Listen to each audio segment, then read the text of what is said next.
MI agriculture college Nai Mandi Garhsana की soil science classes में आपका स्वागत है। आज अपन अध्ययन करेंगे ग्रीन मैन्यूरिंग। ग्रीन मैन्यूरिंग क्या होती है और इसके साथ एक नई टर्म भी आई है जैसे ब्राउन मैन्यूरिंग। ब्राउन मैन्यूरिंग किसे कहते हैं?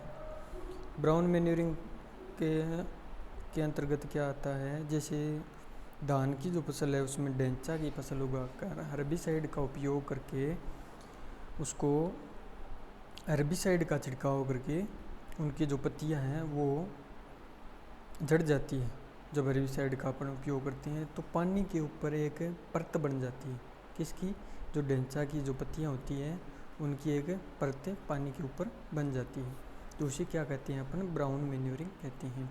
अब ग्रीन मैन्यूरिंग क्या होती है? खेत में खड़ी दलहनी फसलों को फूल आने के बाद में एवं फलियां बनने से पूर्व मिट्टी में दबा देना ही हरी खाद कहलाता है, यानी ग्रीन मैन्यूरिंग कहलाता है। हरी खाद के लिए सर्वोत्तम फसल सनई, क्रोटोलेरिया जुनसिया, डेंचा सस्बेनिया, एस्कुलेटा और इनकी जड़ों पर गांठें पाई जाती है। और सस्बेनिया जो रोस्ट्रेटा है उसकी जड़ व तनों पर गांठें पाई जाती है, तो वो नाइट्रोजन का क्या करते हैं? स्थिरीकरण यानी नाइट्रोजन फिक्सेशन का काम भी करते हैं। इसलिए ही डेंचा और सनई की जो फसलें हैं उनका उपयोग सबसे ज़्यादा किया जाता है। उनके बाद है दलहनी फसलों का नंबर आता है, उसमें है ग्वार, चौला है, मूंग है इत्यादि है, इनका प्रयोग किया जाता है। फिर उसके बाद सनई व डेंचा की फसलों को फूल आने के समय व फली बनने से पूर्व यानी 45 से जो 50 दिन की अवस्था होती है उस समय मिट्टी में पलट देते हैं, तो उसको ग्रीन मैन्यूरिंग कहते हैं। फिर उसके बाद आता है धान की फसल के लिए डेंचा हरी खाद के लिए उपयुक्त है। हरी खादें भूमि में कार्बनिक पदार्थ व नाइट्रोजन की मात्रा बढ़ाती है। हरी खाद के लिए लेग्यूमिनेसी कुल की फसलें काम में लेती हैं। लेग्यूमिनेसी फसलें ही क्यों काम में लेते हैं? क्योंकि जो लेग्यूमिनेसी फसल होती है उनकी जो रूट्स होती है उनमें रूट नोडुल्स पाए जाते हैं, जिसके अंदर राइजोबियम जो बैक्टीरिया है वो निवास करता है। तो पौधे की जड़ें हैं वो उस राइजोबियम जो बैक्टीरिया है उसको क्या करते हैं? भोजन प्रदान करते हैं। उसके बदले में राइजोबियम जो बैक्टीरिया है वो वायुमंडलीय नाइट्रोजन को उनकी जड़ों के अंदर स्टोर करते हैं, तो उनसे पौधे को नाइट्रोजन भी प्राप्त हो जाती है। इसलिए ही हम लेग्यूमिनेसी जो क्रॉप्स हैं उनका प्रयोग हरी खाद के रूप में काम में लेते हैं। हरी खाद में पोगेमिया, नीम, मूंग आदि पत्तियां काम में लेते हैं। यानी जो मैंने XC2 आपको पहले भी वीडियो में बताया था, जो XC2 बोलते हैं जिसको, उसमें क्या करते हैं अपन? नीम जो मूंग इनकी पत्तियां हैं वहाँ से तोड़ के खेत में डालते हैं, तो ये हो गया XC2 ग्रीन मैन्यूरिंग। और ये कौन सा हो गया था? जो खेत में उगाकर फसल उगाते हैं, उगाने के बाद उसको उसी फील्ड के अंदर मिला देते हैं, तो उसको क्या बोलते हैं अपन? एक इन सिटू ग्रीन मैन्यूरिंग।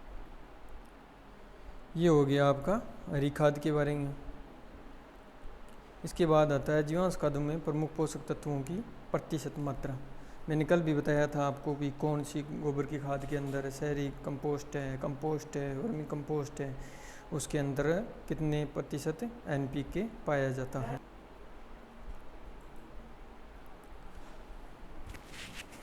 अब जीवांश खाद ऑर्गेनिक मैन्योर्स के अंतर्गत है। जो मैंने खाद बताई थी आपको, बारिश थोल बल्कि ऑर्गेनिक मैन्योर्स बताए थे, कंसनट्रेटेड मैन्योर्स बताए थे, केक्स बताई थी, edible cakes, non edible cakes उनके। अब उनके अंदर है जो न्यूट्रिएंट कंसंट्रेशन है वो कितनी है, NPK कितना है उनके अंतर्गत, उसके बारे में अपन अध्ययन करते हैं। तो गोबर की खाद के अंदर 0.5 से, और नाइट्रोजन हो गया 0.2%, क्या हो गया? फॉस्फोरस हो गया, और 0.5% पोटेशियम हो गया। इसी प्रकार शहरी कंपोस्ट के अंदर, देहाती कंपोस्ट के अंदर है, केंचुए खाद के अंदर है तो 2.5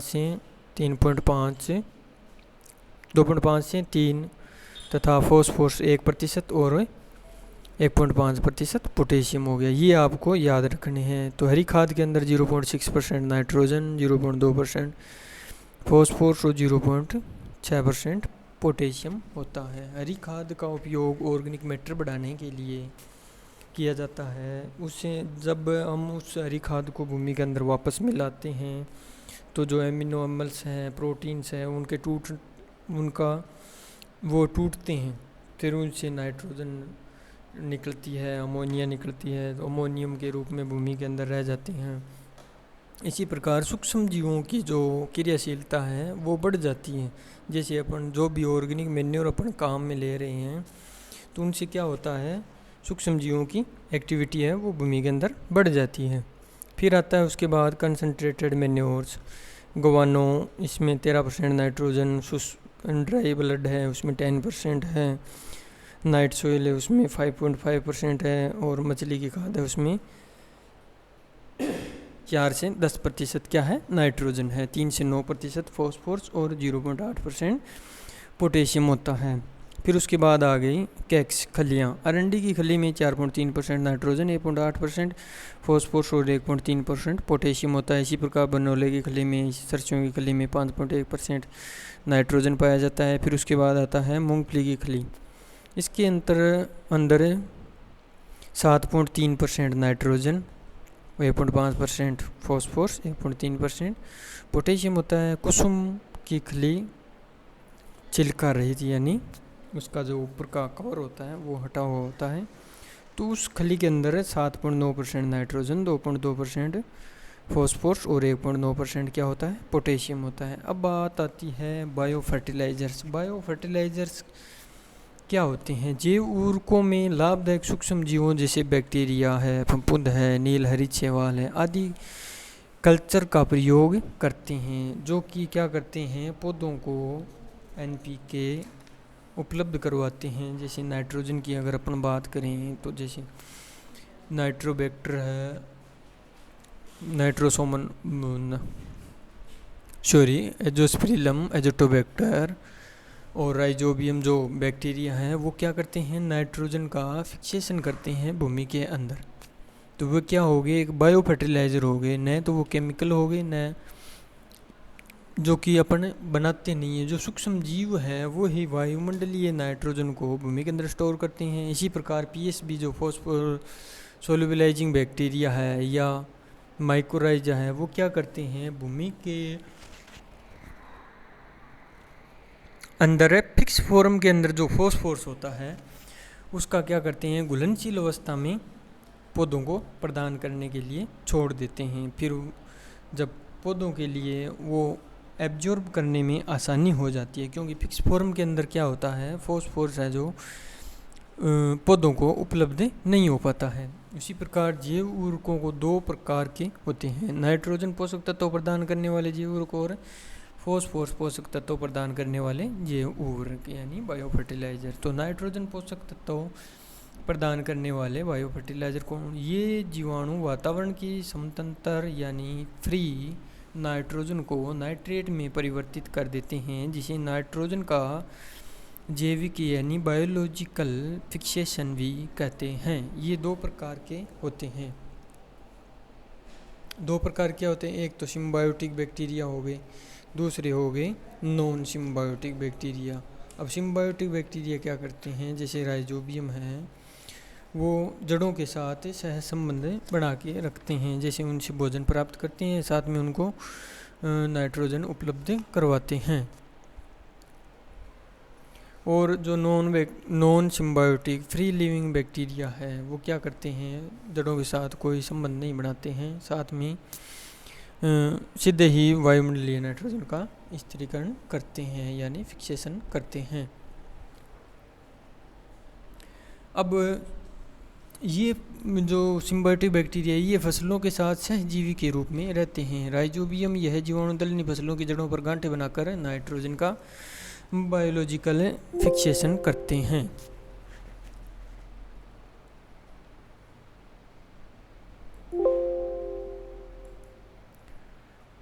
फिर उसके बाद ये जीवाणु भूमि में 50 से 100 किलोग्राम नाइट्रोजन प्रति हेक्टेयर जमा करते हैं। अब सिम्बायोटिक बैक्टीरिया की अगर अपन बात और करें तो ये विथ लेग्यूम और विथ नॉन लेग्यूम अब लेग्यूम के साथ राइजोबियम हो गया, जो कि leg haemoglobin is the oxygen carrier in the nitrogen fixation in nodules and it also protect nitrogen fixing enzymes nitrogenase from oxygen.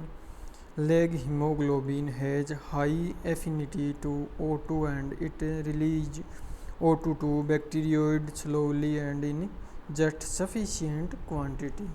मैंने पहले ही बताया था, जो जड़ों की, जो लेग्यूम्स की जो जड़ें होती हैं उनमें जो गांठें होती हैं, रूट नोड्यूल्स, उनका कलर क्या होता है, हल्का गुलाबी होता है. वो किसके कारण होता है, लेग हीमोग्लोबिन के कारण.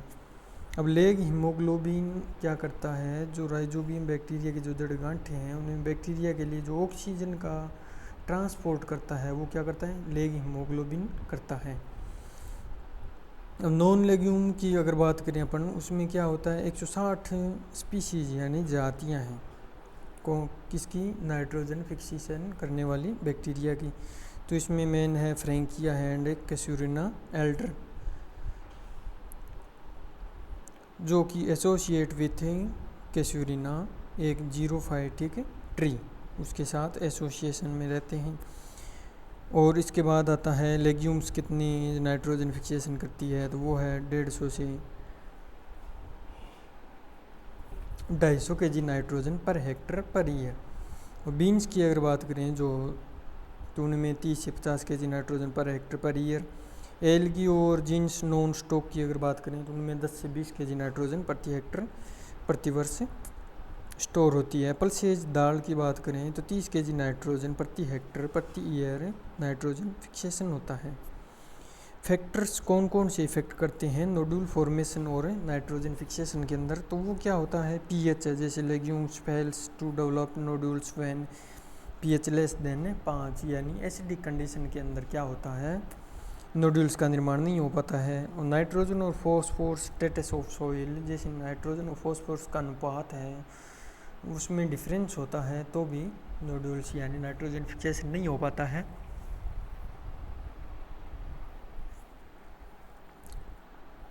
जैसे फॉस्फोरस की आवश्यकता पड़ती है जड़ों के विकास के लिए, जो गांठों का निर्माण होता है उनके लिए फॉस्फोरस की आवश्यकता पड़ती है. Excess moisture in soil, since rhizobia are aerobic there is detrimental effect of excess moisture in soil. क्योंकि जो राइजोबियम बैक्टीरिया वो एरोबिक बैक्टीरिया है, वायवीय जीव है, तो वो क्या होता है, जब मॉइस्चर अधिक होगा तो उसकी ग्रोथ रुक जाएगी, यानी वो अपना जीवन यापन नहीं कर सकता है. विदाउट नोड्यूल्स, यानी अब बिना नोड्यूल्स के कौन कौन से हैं जो क्या करते हैं, नाइट्रोजन का फिक्सेशन करते हैं, तो उसके अंतर्गत क्या आता है, जैसे ये non symbiotic free living bacteria है, तो ये क्या हो गया, एजिटोबैक्टर है, कपास, धान, गेहूँ, जो तिलहन व सब्जियों आदि के लिए प्रयोग किए जाते हैं. फिर उसके बाद है एजोस्पिरिलम, ज्वार, बाजरा, मक्का, गन्ना आदि के लिए प्रयोग किया जाता है. ये जीवाणु भूमि में 15 से 20 kg नाइट्रोजन प्रति हेक्टर जमा करते हैं. नील हरी शैवाल, बीजीय यानी ब्लू ग्रीन एल्गी, साइनोबैक्टीरिया, यह धान के खेतों में एजोला वाटर फर्न जलीय पर्ण के साथ मिलकर नाइट्रोजन का जैविक फिक्सेशन करते हैं. जो ब्लू ग्रीन एल्गी है कि एनाबिना व नॉन स्टॉक प्रजातियां काम में लेते हैं. एजोला एक जलीय पौधा है जिसे धान की फसल में नील हरी शैवाल के साथ जैव उर्वरक के रूप में उपयोग किया जाता है. जो एजिटोबैक्टर है, Azotobacter chroococcum and Azotobacter vinelandii act in temperature zone soils optimum pH 6.5 से 8, जो पीएच होती है उसमें यह ग्रोथ बढ़िया करता है. बेंजरिकिया है in tropical soils tolerant to wider pH optimum 5 से 9 पीएच के बीच में यह काम करता है. Anaerobic bacteria Clostridium tolerants to wider pH 5 से 9 पीएच के बीच में काम करता था. एबो bacteria fix the nitrogen at the rate 5 से 20 kg nitrogen per hectare per year. These bacteria are applied in the field by mixing 3 से 5 kg its inoculum with 5 ton FIM per hectare. तो ये जो बैक्टीरिया है ये क्या करते हैं, 5 टन गोबर के अंदर 3 से 5 किलोग्राम जो बैक्टीरिया है उनका इनोकुलेशन यानी टीकाकरण करते हैं। तब ये जाकर उसमें अफवाइम के अंदर ग्रोथ करते हैं और बाद में नाइट्रोजन फिक्सेशन करते हैं। तो बायो फर्टिलाइज़र के अंदर एप्लीकेशन कैसे करते हैं, तो सीड इनोकुलेशन के अंदर क्या करते हैं, 20 gram of rhizobium culture is required to treat 1 kg seed, यानी 1 किलोग्राम जो सीड है उसको 20 ग्राम राइजोबियम जो बैक्टीरिया है उसका प्रयोग करते हैं। यानी 1 packet of rhizobium culture contain 200 gram of rhizobium culture. जो एक राइजोबियम का जो 200 ग्राम का पैकेट आता है उसके अंदर कल्चर पाया जाता है। और for small seeds pulses like moong, arhar, lentil, berseem, lucerne, kulthi, उसके लिए 500 gram of rhizobium culture is sufficient for seed required to be sown in 1 hectare. 2.5 packet per hectare काम में लेते हैं। यानी एक पैकेट कितने 200 ग्राम का हो गया, तो इसमें अपन क्या करते हैं 2.5 पैकेट काम में लेते हैं 1 हेक्टर के लिए बुआई के लिए जो सीड पर्याप्त होता है। और ग्राउंड नट के लिए अपन 1.5 kg of rhizobium culture for 80 से 100 किलोग्राम सीड्स फॉर 1 हेक्टर के लिए 7.5 यानी 7.5 पैकेट्स पर हेक्टर काम में लेते हैं। For soybean and Bengal grams 1 kg पर हेक्टर 5 पैकेट पर हेक्टर काम में लेते हैं। सोइल इनोकुलेशन अगर करना है अपन को तो 10 पैकेट 2 kg पर hectare of carrier based Azotobacter and Azospirillum culture is mixed with 25 kg FYM and 25 kg soil and it is broadcasted in the field uniformly before transplanting. अगर अपन ट्रांसप्लांटिंग कर रहे हैं उससे पहले क्या करना है, ब्रॉडकास्ट यानी छिंटकुआ मेथड से अपन को यूनिफॉर्म एक समान छिड़काव करना होता है। राइजोबियम बैक्टीरिया कैन फिक्स 50 से 200 kg nitrogen per hectare per year, increase yield by 25 से 30% एंड 40 से 80 kg nitrogen is left over in the field useful for subsequent crops. फिर उसके बाद आता है जो ब्लू ग्रीन एल्गी है वो क्या करती है, BGA can add up to about 20 से 25 kilogram nitrogen per hectare to rice field. फिर उसके बाद आता है मुख्य फसलों में से संबंधित राइजोबियम की प्रजातियां। मेलिलोटाई राइजोबियम प्रजातियां जो मेलिलोटाई है वो रिजका यानी लूसरन मेथी के लिए काम में लेते हैं। ट्राइफ्लाई है वो बरसीम के लिए, लेग्यूमिनेसेरम है वो मटर, मसूर व अन्य दलहनी फसलों के लिए, फेजियोलाई है जो सेम व राजमा के लिए प्रयोग में लाई जाती है, जापोनिकम सोयाबीन एंड सनई के लिए, ब्रेडी राइजोबियम मूंगफली व चंवला के लिए, फ्रेडी है वो है मूंग व अरहर के लिए। तो फॉस्फोरस पोषक तत्व प्रदान करने वाले जैव उर्वरक उसमें क्या आता है, PSB और VAM, phosphorus solubilising bacteria and vesicular arbuscular mycorrhiza जो क्या करता है एक फफूंद है जो कि जो बड़े प्लांट्स हैं उनके लिए काम में लिए जाते हैं। और जो PSB है उसका खेत में छिड़काव कर अपन जो फिक्स फॉर्म के अंदर जो फॉस्फोरस पड़ी है उसके घुलनशील अवस्था में लाने के लिए अपन प्रयोग करते हैं। फिर उसके बाद माइकोराइजा, यह एक फॉस्फोरस माइकोराइजा क्या है, यह एक प्रकार की पौधे की जड़ों एवं फफूंद के बीच सहजीविता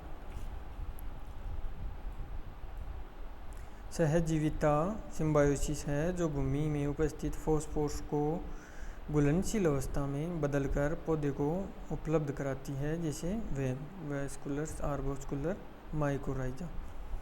फिर उसके बाद आता है सोइल फर्टिलिटी और सोइल प्रोडक्टिविटी के अंदर क्या डिफरेंस है, यानी तो इसमें देखते हैं अपन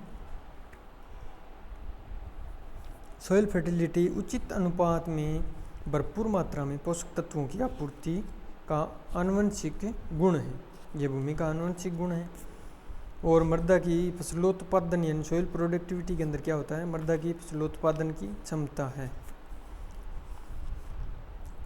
फिर उसके बाद है यह मृदा में पोषक तत्वों की उपस्थिति का सूचक है, कौन, सोइल फर्टिलिटी। और जो सोइल प्रोडक्टिविटी है यह मृदा द्वारा उत्पादित फसलोत्पादन का सूचक है।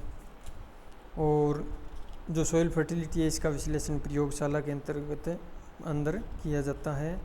और जो सोइल प्रोडक्टिविटी है इसका विश्लेषण खेत में ही होता है। उसका किस प्रकार से करते हैं, जैसे क्विंटल ईल्ड के अंदर करते हैं या रुपए के अंदर करते हैं, भी कितना प्रोडक्शन हुआ है उस फील्ड के अंदर। फिर उसके बाद जो सोइल फर्टिलिटी है सभी उर्वरक मृदाएं उत्पादक नहीं होती है, क्योंकि इसके अंदर जो इन्वायरमेंटल क्लाइमेट कंडीशंस हैं वो अप्लाई होती है। उससे पता चलता है कि जैसे ओलावृष्टि हो गई, अतिवृष्टि या जो बरसात हुई नहीं है, सूखा पड़ गया, तो उस समय क्या होता है, सोइल फर्टाइल सोइल तो फर्टाइल होती है लेकिन वो प्रोडक्टिव नहीं हो पाती है। और जो सोइल प्रोडक्टिव होगी, सभी उत्पादक मृदाएं क्या होगी, उर्वरक होगी, फर्टाइल होगी। क्योंकि जो उत्पादक होगी यानी उत्पादन अपन ने ले लिया है, उसमें इन्वायरमेंटल इफेक्ट भी सम्मिलित हो गए हैं, तो वो मृदा उर्वरक होगी हमेशा। और जो सोइल फर्टिलिटी है वो क्या डिपेंड करता है उसमें, कि physical, chemical and biological factors of soil का प्रभाव पड़ता है। और इसके अंदर क्या होता है, depends upon location, fertility, physical conditions, यानी फर्टिलिटी और फिजिकल कंडीशन पर डिपेंड करती है।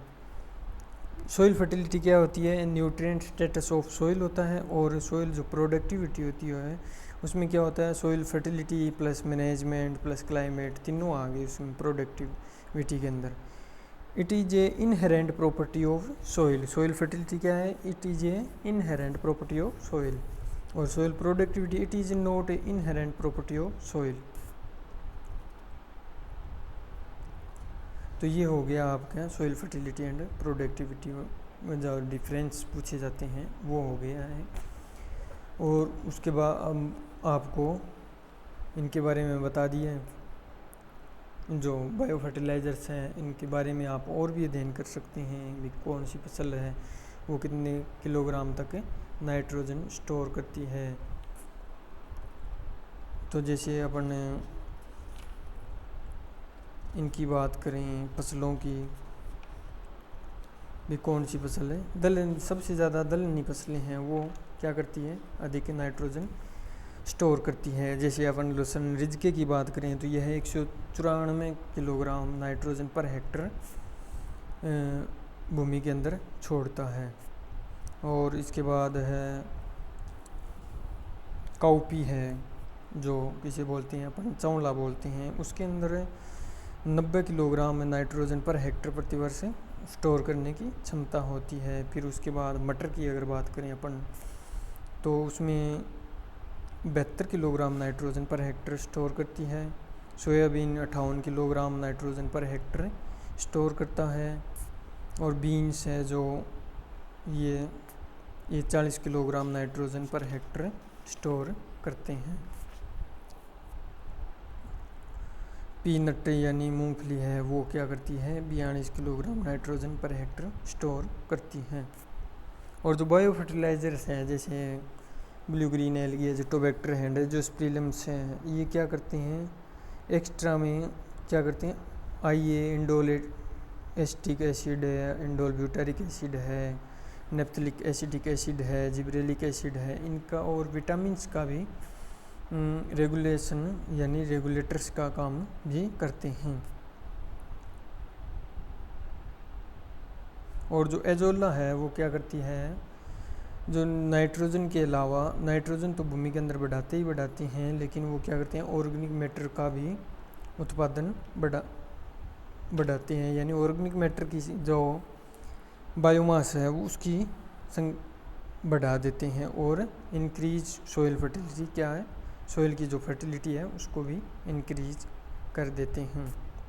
और जो ये बायो फर्टिलाइजर इको फ्रेंडली होते हैं, technologically feasible and social acceptable inputs to the farmers, जो क्या है किसान के उत्पादन को तो बढ़ाती हैं, साथ में उसका जो कॉस्ट ऑफ कल्टीवेशन है उसमें भी कमी लाती हैं ये जो बायो फर्टिलाइज़र है। तो ये अपना बायो फर्टिलाइज़र का चैप्टर पूरा हो गया है। ग्रीन मैन्योरिंग का हो गया है, मैन्योरिंग का हो गया है, फर्टिलाइज़र्स का हो गया है। तो आगे इसके और जो आपके टॉपिक हैं उनके बारे में अपन अध्ययन करते रहेंगे। तो इस क्लास कंप्लीट हुई। धन्यवाद।